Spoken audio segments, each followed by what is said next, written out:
All right, everybody. Good morning.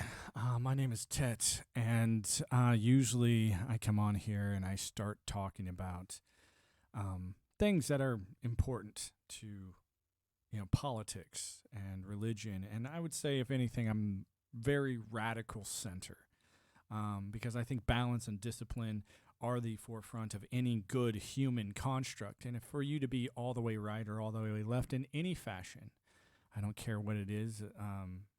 I think you've made a mistake. And so that's what this is about. It's 11:11 on my clock, and so to me that's a synchronistic event, and just like every synchronistic event, it deserves a little bit of recognition. So let's just go ahead and recognize this, sit back, chill out, and then we're going to talk a little bit more about, one of the best subjects in the world, me. I know that sounds narcissist and that sounds overbearing, but if you need to click off the channel, you go right ahead. But if you want to check out what I have to say about how I arrived at this moment as, Time Dad Alpha, the original Twitcher, then, give it a few minutes. People will roll in and we'll start talking. All right.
All right, it's time for me to practice and play badly.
All right, everybody.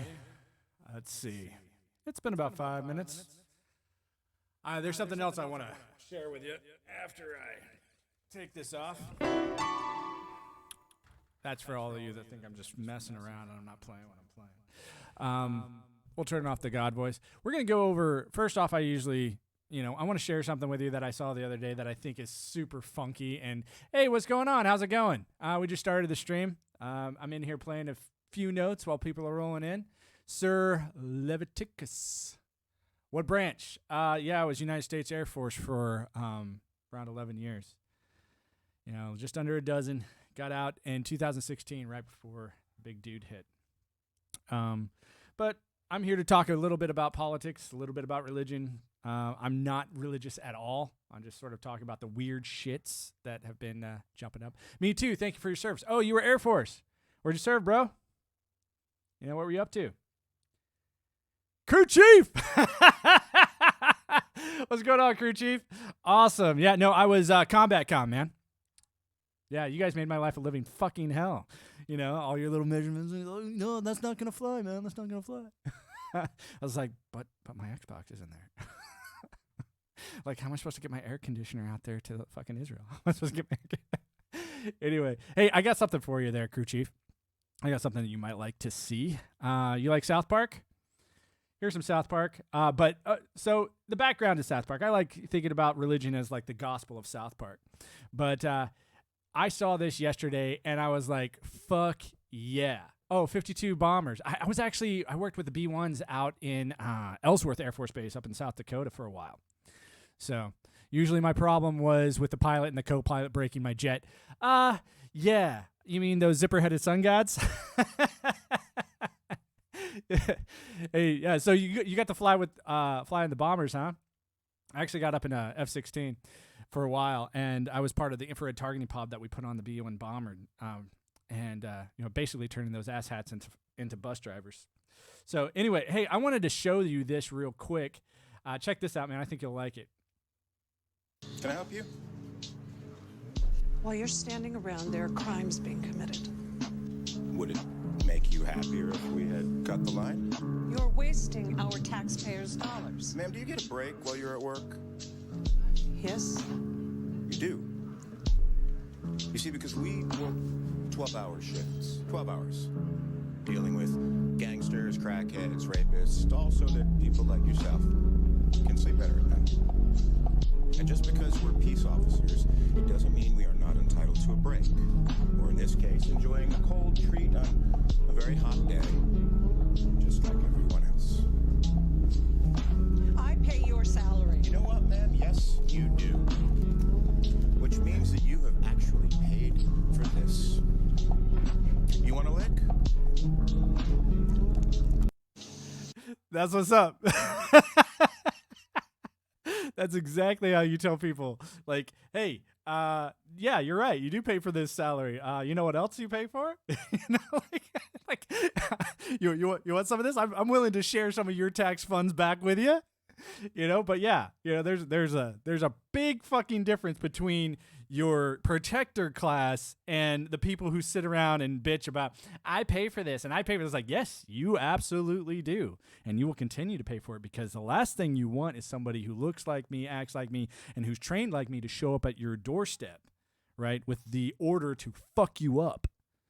And that's sort of where I stand when, like, people are like, oh, the horrible things that are going on in the world. I'm like, yeah, and you don't really have to deal with them. When was the last time you ran for your fucking life, asshole? So this is a different channel when it comes to politics. I've never voted in America, Crew Chief.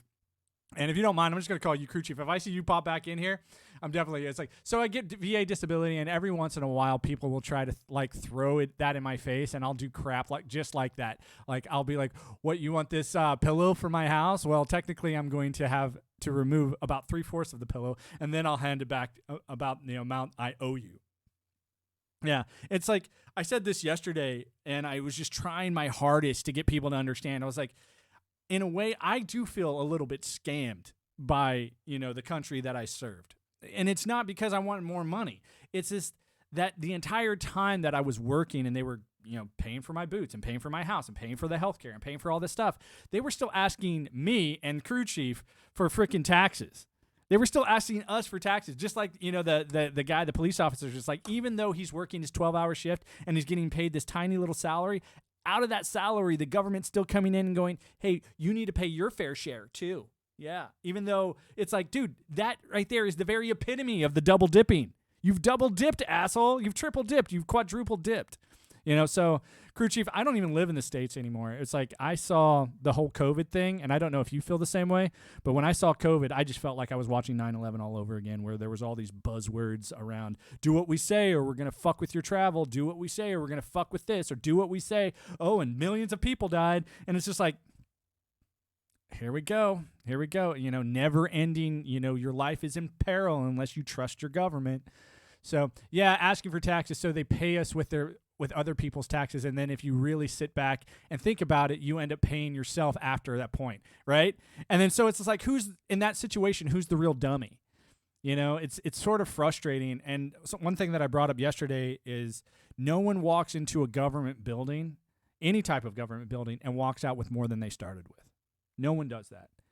It's only the government in their sort of cartel, bizarro, lawyer, actor, businessman fashion walks away with all your stuff, right? And in a way, it's a cartel scam. It's a mafia style scam. And if someone's, going to sit there and be like, well, hoorah the government and hoorah this, I was like, dude, we do need honorable people. And I have no problem saying the people that I served with, crew chief, I was right there saying, hey, integrity first, service before self, excellence in all we do. But that's the world I came from.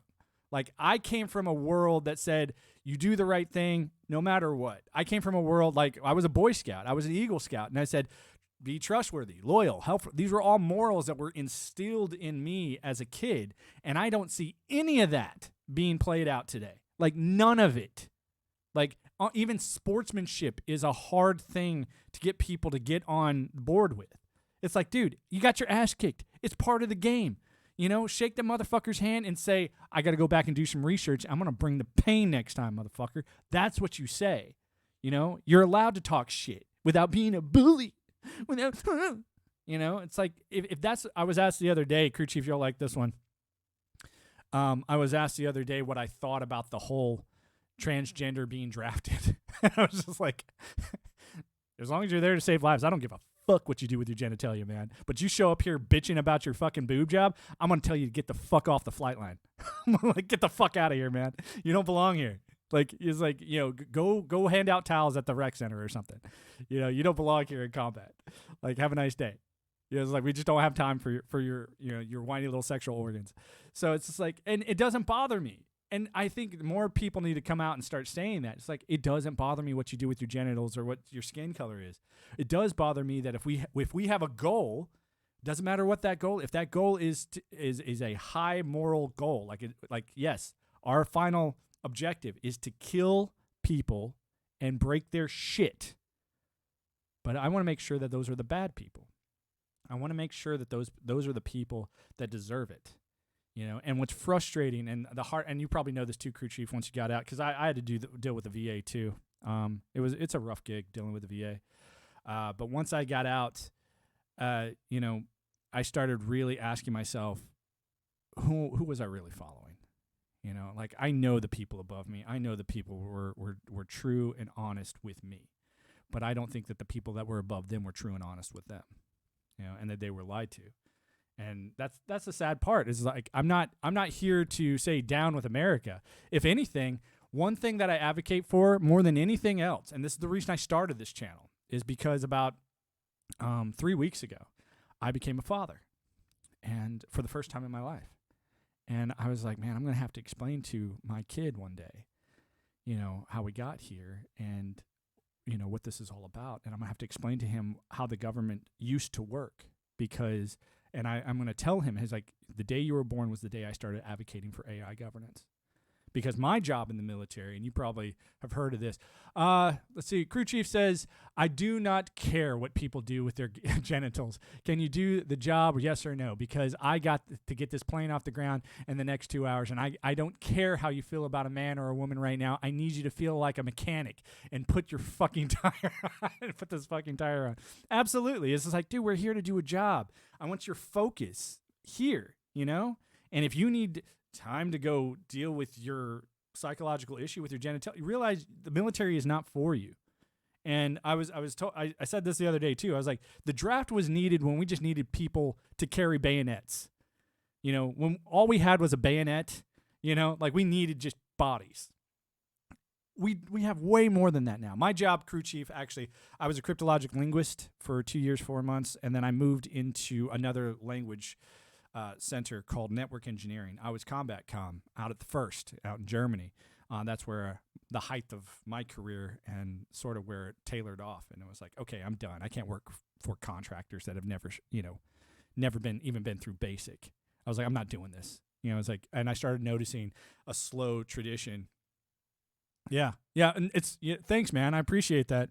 You know, a lot of people don't understand. I was like, combat comm is not not just your typical network engineer, guys. Like, we take your Facebook and we put it in some of the most hostile positions you could possibly imagine.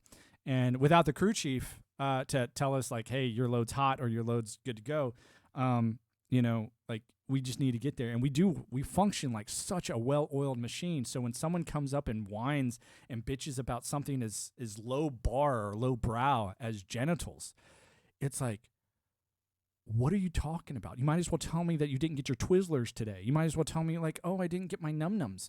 It's like, I don't give a fuck about your num-nums, dude. Like, and if you were the guy on the other side, like if you were the guy that we had to go help, if you were the guy that we got called out to do, that guy that's getting his ass kicked or that guy that needs protection, right? Because we're a protector class. That's our job. That's what we do, right? We go and we help people, right? By hurting the people that are trying to hurt them. Do you think that guy that's getting his ass kicked, do you think that he's worried about your genital use? No, he's not. So can we focus on the training that's going to get us there and back in one piece, please? You know, like, so yeah, combat comm was fantastic. It was like when I finally got there, because I was in Korea before that, and then I was, like I said, I was in Ellsworth, and then I was down at Keesler in Biloxi for a while. So it's like we don't have time for this nonsense. That's the real truth, and legitimately do not have time. Like I remember when Libya popped off. Oh man, that's a while back. We didn't have time to think about people's feelings and had time to load up 10 jets fully loaded with bombs in order to get ready to drop bombs on other human beings to protect our soldiers. It's like you don't understand the sense of urgency that we are working with. And so when someone in the mainstream wants to whine about something so infantile to us, it's like, why don't you ask the military? And unfortunately, and you know this too, crew chief, it's like we got briefing after briefing after briefing that we weren't allowed to talk to the public, in any type of professional capacity. We always had to refer them to public affairs. So if someone walked up to us and says, hey, what do you think about going on in the military right now? We're like, dude, go talk to public affairs. I'm like, if I talk to you, I literally will get put in jail. Like, I'm not allowed to do this. It's a matter of national security. Even my opinion is a matter of national security. So it's like to get the typical person to wrap their head around that. It's like, dude, when was the last time you saw an interview with somebody who was actively serving in the military that wasn't brought up on charges? Right? If you're already in the middle of, a court-martial, dude, I don't think you're going to give two fucks. You're like, dude, I'm already in the middle of this shit. I don't give a shit anymore. So, hey, crew chief, I got a question for you, and it's something that I brought up the other day. We know that Joe Biden falls underneath the UCMJ, no different than Donald Trump does, no different than any other president, because they are commander and chief, right? Commander meaning, the pinnacle of the officer corps, chief meaning the pinnacle of the enlisted corps. Why I think we don't, use the UCMJ on him. It's like, and why don't the military members, come together and say, that's great, Congress, that's wonderful, you have your thing, but I abide by this standard. And that motherfucker, right, Joe Biden, Donald Trump, he is not abiding by that standard to have or hold that office, right? And he needs to, if you don't want to take him to the impeachment trial and all that other shit, bring him up on charges in the UCMJ. You know, I actually have, I'm double time on the Article 15 club, bro. You know, like I definitely got demoted twice while I was in the military. One for disrespecting a senior NCO and one for calling fraud on, people that were, basically just fraud, waste, and abuse. And then they just turned around and told me that I was the fraud. And I was just like, you know what? Give me the Article 15, you fucking contractor. I was like, you know I don't have to listen to you. And that's what you get. You know, it's like if you're too honorable, they don't want you around. Oh, yeah, I'm so sick and tired of seeing these politicians not even do their job, not even fulfill the minimum requirements, and somehow not be fired. It's like you guys took the same oath that I did, and I did half the crap that y'all do. And if I did half the crap that y'all do, I would be in prison for the rest of my life. And that's the truth. This is why, you'll like this, Crew Chief, is the idea that you got, 3 places that these politicians come from. They're either lawyers, actors, or businessmen, right? And I say, go back to all the presidents that you've served for, that I've served for, and they all came from those 3 places. And what do those 3 places have in common? They are all very well practiced in the art of lying, right? Actor lies for anybody who's willing to pay him. Businessman lies for the sale. And a lawyer, well, man, if he's breathing, he's lying. And you know it. And so it's like the craziest thing in the world to me is like, why would you put that type of person in charge of the most honorable type of person and then tell him he's the pinnacle of the honor? It is just craziness on a fucking stick, right? So, today's Sunday, and, one of the things I like to do, and I don't know about you, Crew Chief, it was like when I got out, it was a whole different story. Like, I moved to Portland. Because I wanted to do tattoos. I wanted to play piano, and I wanted to talk shit, And so I moved to Portland, and I figured out real quick that I wasn't living, I spent most of my time, I told you earlier, outside the United States. And in my adult life, I was like, when I look back at America, I understand why the rest of the world just goes, man, those guys are a bunch of fucking buffoons. Just don't fuck with their military. They know what they're doing when they get to that particular section. It's like, it just drives me up the walls. It's like grinds my gears because I go back and I look at your average, American human. I don't care if you're conservative or liberal. It doesn't bother me. It's just like, but the basic human component is like it somewhere, and they've hit the dysfunction button on everybody. It's like, dude, this is just basic mental abilities, and people have these just endless breakdowns all of a sudden, where they feel like they're the customer, like in that original clip that I just showed.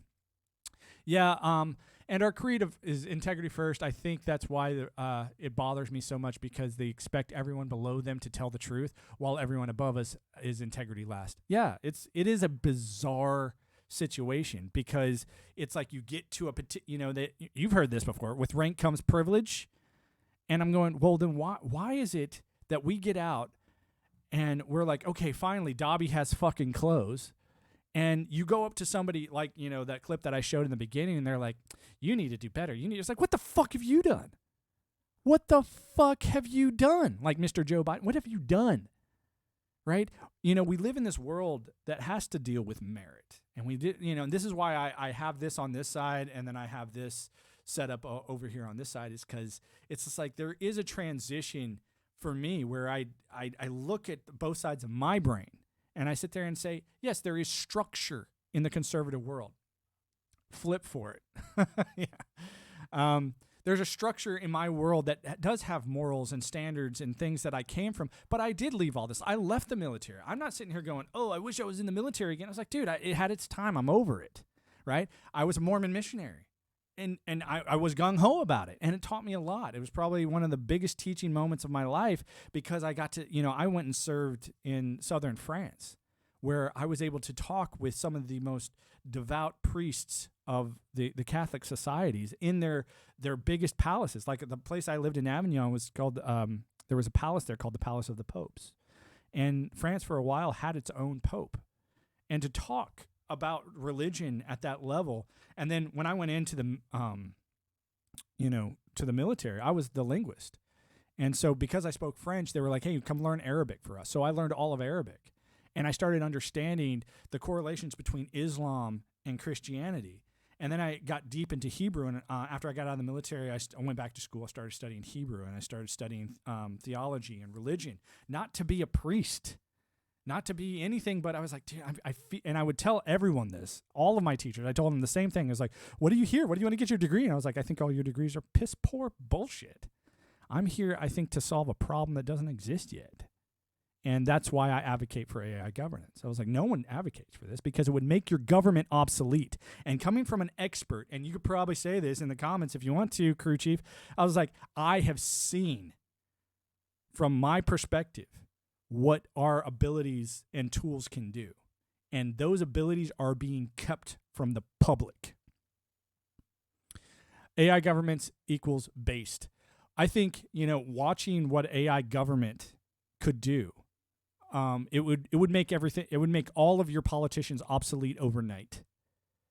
And I would just say, hey, we have to realize that if we create a tool, and that tool eventually creates us, right? That's just the basics of our existence. Like ever since that first monkey grabbed that first stick and knocked it off the tree and said, oh, yay, look, I created a tool that allows me to eat more carbohydrates, that makes me bigger and stronger and have more energy than the alpha in the room. It's like, I'm so ready for that. It's like, yes, I'm ready for it too, because it will put everybody's first interest at heart. And the way that I explain this is very simple. I was like, if you use Google Maps, you could understand what I'm saying. Google Maps has the ability to give you, crew chief, me, and anybody else in the entire world service in real time with zero lag time. Imagine if your government operated that way.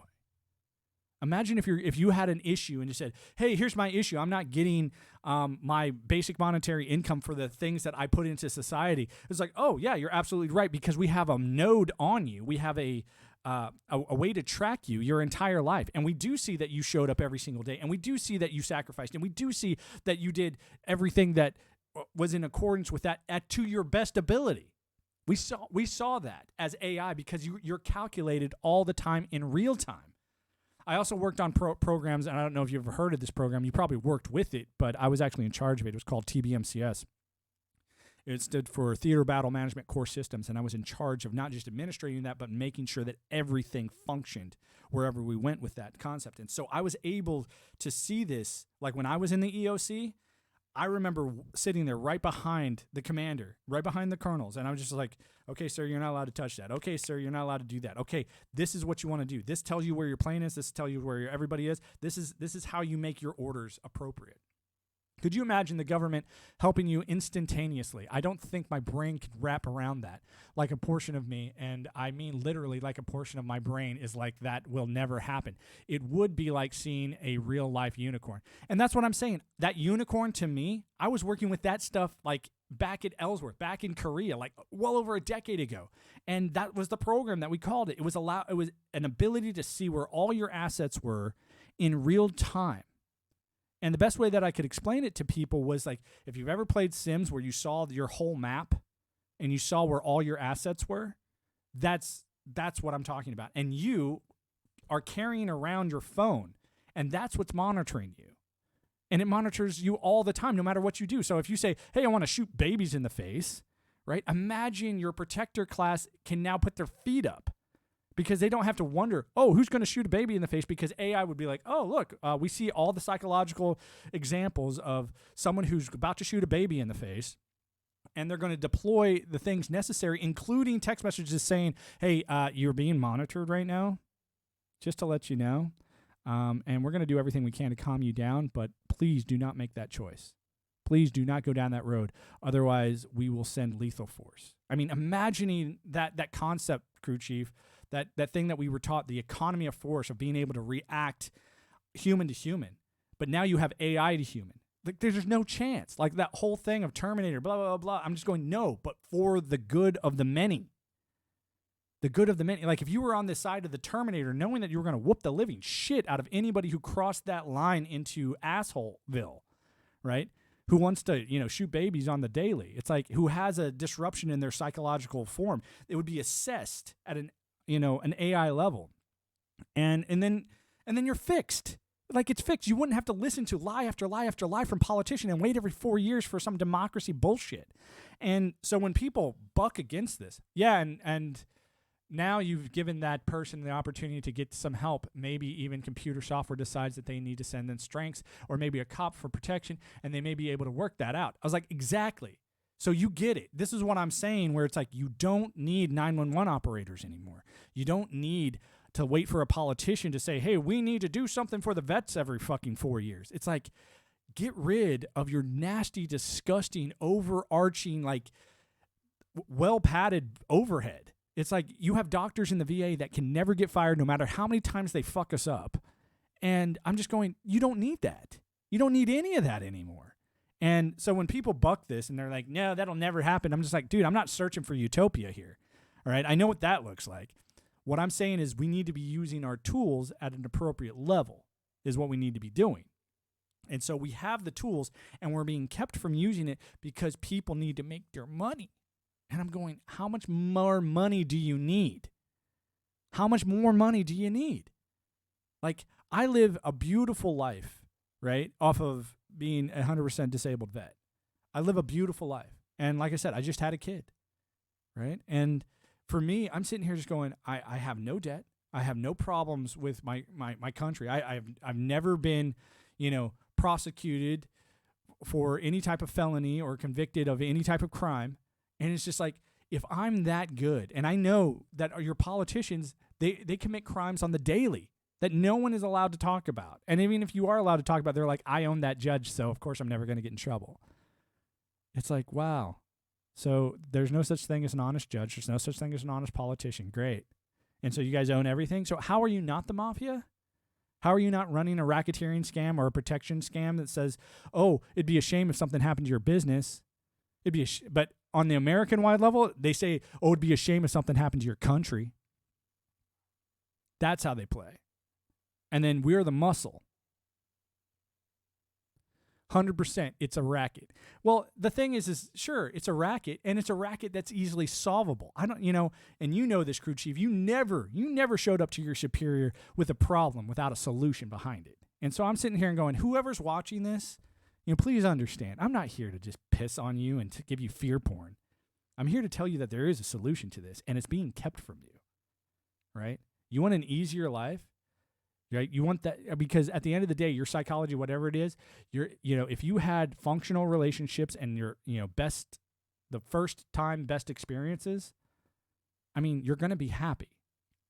All this stuff about conspiracy this and conspiracy. I was like, dude, all your nonsense about conspiracies, it's like, just let it go, right? And realize that all that stuff is here to just keep you spinning and to keep your head from, I need to join the right team, or I need to join the left team. I need to join the Democrat team. I need to join the Republican team. It's like, fuck the teams. This is the same thing I think that our forefathers actually said. It's like, fuck the royalty. Let's create democracy. And so that's where I'm at. I'm saying, fuck democracy. Create AI governance. We have a better solution, people. It's easy. Hey, crew chief, if you want to go ahead and throw me a follow, or if there's anyone in there lurking, I just started this a couple weeks ago, and I come on here every day, and the reason that I'm doing this, once again, is for my son. I'm never going to ask you for money. I'm never going to ask you for anything at all, except for just, listen and start talking about this shit. It's obvious. Yep, and, if you showed up with, thanks for the follow there, crew chief. Appreciate it. Yep. If you showed up with a problem and didn't have a solution, you look a look of, why are you telling me this, dumbass? Are you too dumb to think this through? Here's the broom, son. Maybe that's more your speed. Exact quote I've heard in person from Master Sergeant to another A1C. Oh, of course. Have you ever sent anybody to go pick up some flight line? I've definitely done that. or tell them they got the ID10T error. It's like, sounds like you got an ID10T error there, son. Oh, yeah. Well, and that's what I'm saying. It's like, I think there is a problem in America, and that's that honest to true fathers, like dads. We want to be able to talk the way that dads talk. We want to be, hey, here's your solution. Go get it done. If you fuck up, it's okay. But don't tell me how to tell you that you're a fuck up. Don't sit there and be like, you bullied me and I need my time to go boo-hoo. It's like, you'll have plenty of time to go boo-hoo after you fix your shit. Go fix your shit. And then we'll be done. Eat your broccoli first, bitch. You know, and then you got meat and potatoes for the rest of your meal. But I'm not going to eat your broccoli for you. You know, so, you know, and that's sort of another reason why I'm here is, you know, not just to talk silly or talk like the military or to say things like that, but just to remind people that there is a lot of us out there. And we are being sort of quailed in a very bizarre way. Like, I have scoured the network because that was my job. I was, you know, a network engineer. I know how to do this stuff forwards and backwards. And what's frustrating to me is I wanted to build a place that said, hey, dude, bring whatever you want. I don't care. Say whatever you want. In this place, there is no such thing as hate speech. All words are on the fucking table here. And if all of a sudden there's some, you know, bullshit administrator that's going to come after me and be like, you said that thing that hurt me that one time, I was like, then you're a pussy. End of story. Meaning that you are a weaker-minded person that has to use their ability to impugn someone else. Right? And over a simple disagreement. Right? And here's the thing. It's not about agreeing to disagree for me because I don't believe in that. I say you might be a little bit on one side than the other. And then 2 weeks later, that might change because the king of all language is context. And will always be the king of language. And what you're seeing from your media, what you're seeing from YouTube algorithms and all that other shit is you're seeing a dysfunction in the amount of context that is being presented. And so you get someone like me that walks in and says, hey, quit fucking with the system. And they're like, but we make money that way. Okay, well, you're also a lying sack of shit that way. But it makes me money. And you don't mind that you're a lying sack of shit as long as you got money. Yeah, I was like, then that's the type of person that needs to get punched squarely in the fucking mouth. Right? That's it. That's where you look at the bailiff and you say, hey, Mr. Bailiff, you know, you and I have probably a little bit more in common than you do with that fucking judge up there. How about you take that nightstick that he's telling you to beat me with and you go beat his ass? Right? And because that judge doesn't give two fucks about you, she'll fire you tomorrow, or he'll fire you tomorrow, right? Over nothing, right? Me, on the other hand, I know what you went through in order to become the protector that you are because you care about the ability, the actual physical abilities of others being maintained. So guess what, man? Instead of following that fucking lying sack of shit, why don't you get on my side and let's go advocate for AI that doesn't require judges because what is law? Law is just a bunch of rules, right? No different than the computer. You don't think a computer could figure out all the legalese that's ever been presented to anything ever. Judges would be obsolete overnight if this was implemented. And that's why, like I said, you don't need them. You don't need lawyers anymore. You don't need actors anymore. One of my favorite things, I'm a big, huge movie guy. I enjoy movies. I think movies are some of our best stories that teach us how to think. And, of course, over the last, 5-6 years, all movies have went to absolute dog shit. You know? They have lawyer bots. I was like, and I don't doubt it. What I'm advocating for is, like, I don't want even, if someone, like if we were to implement AI tonight, and someone tomorrow says, well, I'm a lawyer and I need this. It's like, no, what you're trying to do is scam people. You're the scammer. You're the bot. You're the human bot that doesn't want to rely on the idea that you, at the end of your racket, are trying to scam anybody who walks through your doors. No different than a judge. And that pay-to-play system needs to go the way of the dodo. That's what needs to happen. And so I never thought, I'd be the one to be the first one to start saying stuff like this. I was like, come on, guys. Why isn't this in your news? Why isn't, hey, AI governance is on its way and it should be implemented within the next 2 days? Because that's how fast it could happen. Not, oh, well, we need to pass it by Congress and we need to do this. It was because it would make Congress obsolete. And just like, I think one of the biggest talking points from the mumbleheads, and that's what I like to call them. I'm like, if you're mumbling about the Second Amendment or the First Amendment, I'm like, you're a mumbler. All right? Go fuck yourself. Because this idea that we want to protect ourselves, you're right. We shouldn't be using guns anymore. We should be using AI to tell us where all the guns are. Not to take it from us. Not to sit there and go, oh, you're fishing a barrel now for the AI. right? But because we have better tools than guns to mitigate the issues that we're dealing with. Like if our job as protectors is to mitigate violence, I have no problem if I find a better tool to do that. Because I've seen violence firsthand. And I know it's a fucking bitch to deal with for the rest of your life. And if I can save one person from having to go down that road, I'm going to do it. Okay? It's just not, even if you're on the right side, you just do not want to sit there and wipe that blood off your hands. You don't want to do it. Okay? So if you can just sit back for 5 seconds and realize that by getting on that train, you'd be helping a guy like me, you'd be helping a guy like Crew Chief, you'd be helping all of us, saying, hey, we're going to get you to the end of your goal, right? Which is to help all of us and to make sure we're all protected. And just imagine what that would be like. Imagine a world where you're not being fed endless amounts of fear porn from your government. Imagine what that would feel like. Imagine, and I think I need to say this first, is because over here you'll see this small little plaque. It's a Mormon plaque, because one of the things I used to do was sell afterlife insurance from a religious standpoint. And when I realized that was a racket, I got out of that. Like most religions nowadays are just rackets to take money from you, telling you that you're going to be able to pay yourself into heaven. And I just tell it, it's like, no, you need to be a good person. End of story. You don't need Jesus to tell you to be a good person, or Muhammad, or any of that shit. All right? You don't need to be afraid of hell or heaven. It's like, sit with yourself. It's like, I advocate for all sorts of different types of mysticism, right? I say go research your saints. Go research your gurus. Go research, all this mystical class of people. Definitely. They said a lot of really fun and important shit, right? But at the end of the day, it's nothing that you couldn't have figured out, by yourself, that it was important to be trustworthy and loyal and helpful and friendly. To have integrity is a wonderful standard of existence.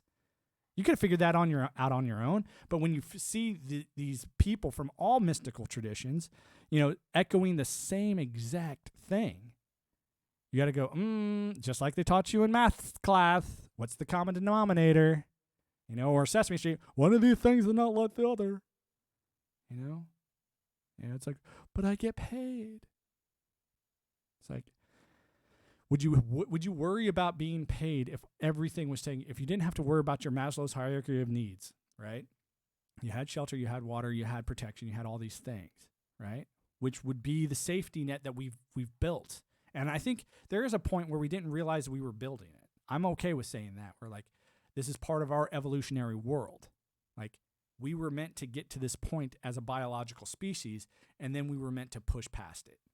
Right? And I think there is going to be a shifting moment of existence where it's like, hey, you can move on in this world however you want to. And then you're going to see a whole host of people that want to just, create new simulations and walk into that video game, like Ready Player One.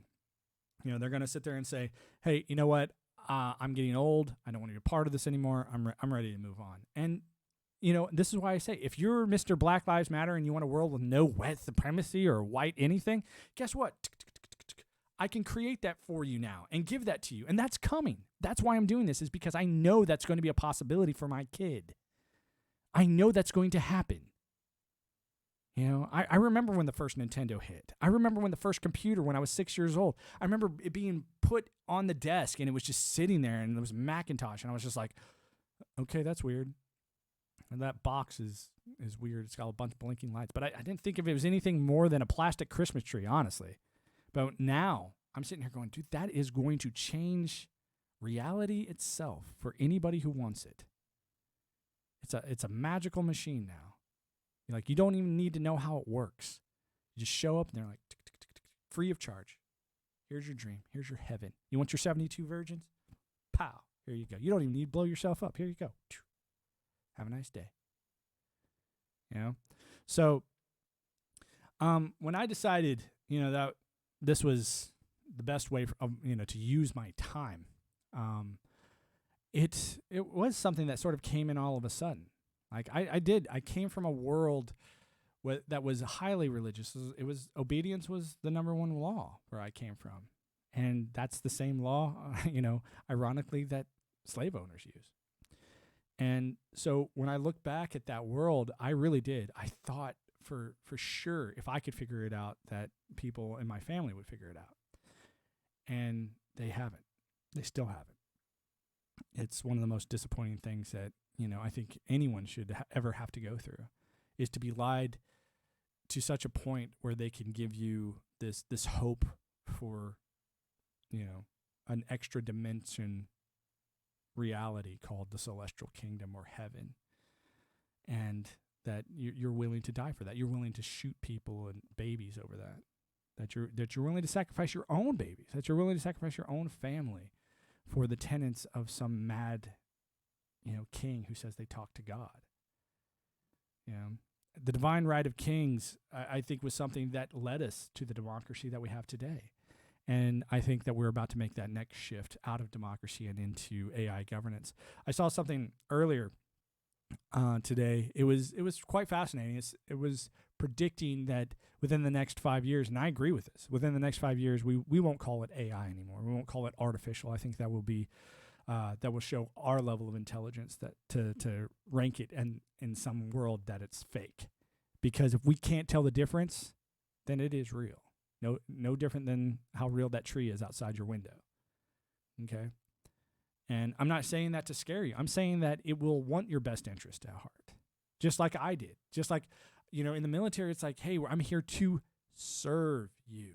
And if I can be that example to AI, because that's what it's doing, you're leaving your thumbprint on the network. You're leaving your personality for it to assess and for it to watch and for it to understand. It's like, okay. And so I levy this to anybody who would wish to do it. It's like, how can you tell that I'm not AI? Eventually we'll have the ability to do exactly what I'm doing. We'll have the ability to play the way I want. This is why I don't mind messing up when I play. Like if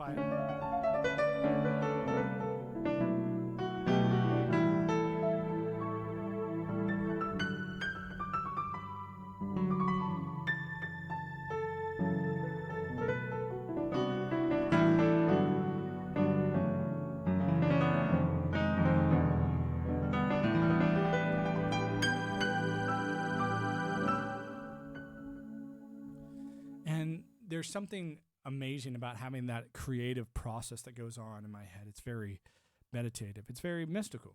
It's something that allows me to remind myself that I'm not a robot, that I, can have, full-blown emotional connections with another person, that I want to have those, that I want to maintain those. And so if I look for my best tool that will give me that opportunity, it's not going to come from a politician. It just won't. It won't come from a judge who tells me that I'm officially on the paper books married, or I'm officially a father because I have a birth certificate of a child, or that I'm officially anything. It will know. And I won't need to deal with the racketeering scam anymore that says, oh, you need to pay us for that piece of paper every time you need it. Oh, you need to pay us for that this. Oh, you need to pay us for some future issue. Oh, you need to pay us to go across this imaginary line that we made. Oh, you need to pay us. Otherwise, we're going to get somebody that looks like you, trained like you, and acts like you to put a gun in your face and put you in a box if you don't abide by it. You won't need that anymore. And so that's why I play this type of stuff. And if you're just rolling in, I think I'm going to play it again. I mean, it was such a fun thing to play, because watching this, I know me and Crew Chief both, we were just like, yeah, that's what's up. That's where it needs to be. I'm going to go ahead and play it again. It's only like a couple seconds, but for anyone who's ever had to deal with this, like me and Crew Chief have, it's worth watching. Can I help you? While you're standing around, there are crimes being committed. Would it make you happier if we had cut the line? You're wasting our taxpayers' dollars. Ma'am, do you get a break while you're at work? Yes? You do. You see, because we work 12-hour shifts, 12 hours, dealing with gangsters, crackheads, rapists, all so that people like yourself can sleep better at night. And just because we're peace officers, it doesn't mean we are not entitled to a break.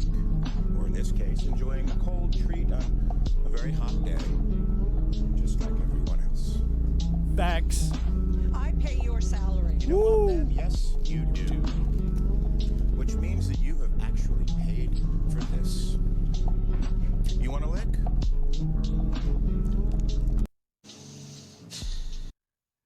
And that's that. You know, it's like I must have sat there and watched that at least 10 times in a row because it was just like, honestly, I really wish more stuff like that was put into circulation versus the Black Lives Matter horse shit. Because it is horse shit. If you were like, Black Lives Matter though, Black Lives Matter. It's like, not all of them.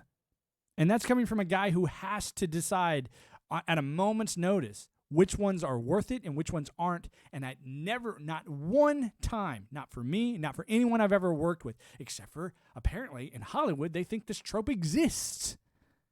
You do not give two fucks when people's lives are on the line. You don't care. It never bothers you because you're like, dude, I just want people to be safe. I just want them to be safe. It never once goes, oh, well, he's black. Well, let's just beat his ass. Oh, well, you know, he said that one thing that one time. It's like 99.9999999% the people that you're fucking with, you've never met them before. And that's usually how it works. So it's like this disassociative behavior that you've been programmed with. And I do have my critiques of Hollywood too. Even though it's nice and it's entertaining, there's a lot of fucking crazy ass shit that you see in that. You know, a lot of stuff where they always make the bad guy impersonal. Or if you have a host of a military style of bad guys, you never see them hanging around and having camaraderie or wonderful conversations. Even some of the greatest ones I like Inglourious Bastards from Quentin Tarantino, which I think it has amazing insights that you could delve in over and over again. He never shows, you know, anything that's, you know, like he has an ability to make you like the bad guy. He has an ability to show you, hey, all these people, every single actor in here is playing a bad person, you know, and yet on the other side of that, you're rooting for the bad guy, you know. But when you watch something like Star Wars or something, there's just like, oh, you never root for the stormtrooper ever, you know, you never root for the robot that's trying to kill the Jedi. You never root for that guy. And so I think one genre that I think we're passing through right now when it comes to Hollywood, and this is coming from a lifelong, you know, affection for storytelling.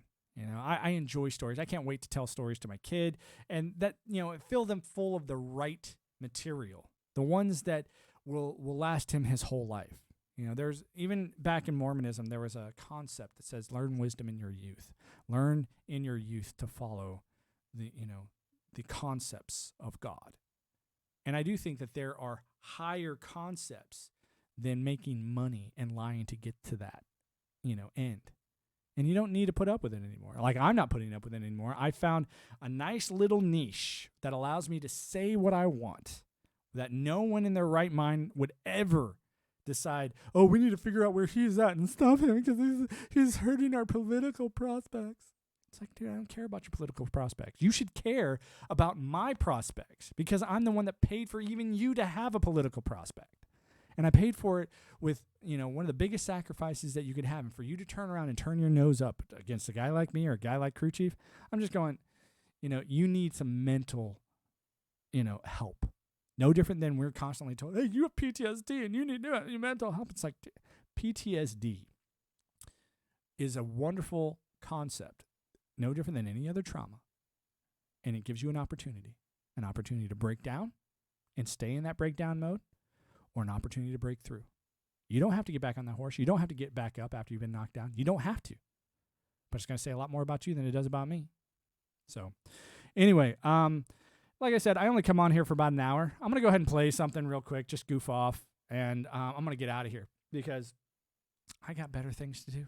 I'm going to go hang out with my sweetie, and I'm going to go hang out with my son, and we're going to go enjoy a beautiful, wonderful, hot day here outside of America, eating our popcorn and watching you guys, you know, implode on yourselves. I really hope that you guys get your shit together. If you guys have any more questions, go ahead and send them. If you're lurking, go ahead and follow.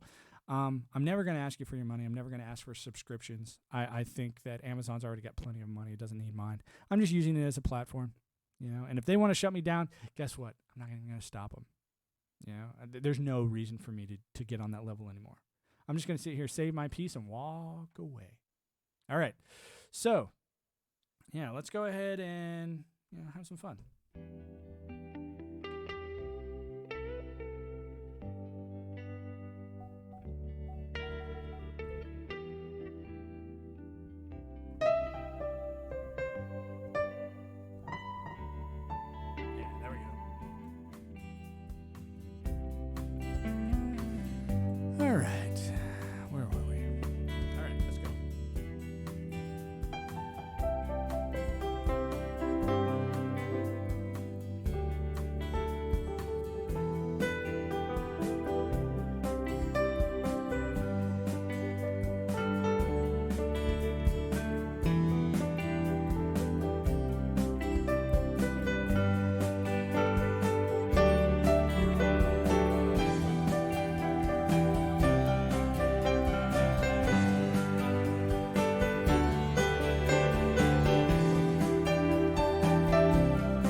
All right, everybody.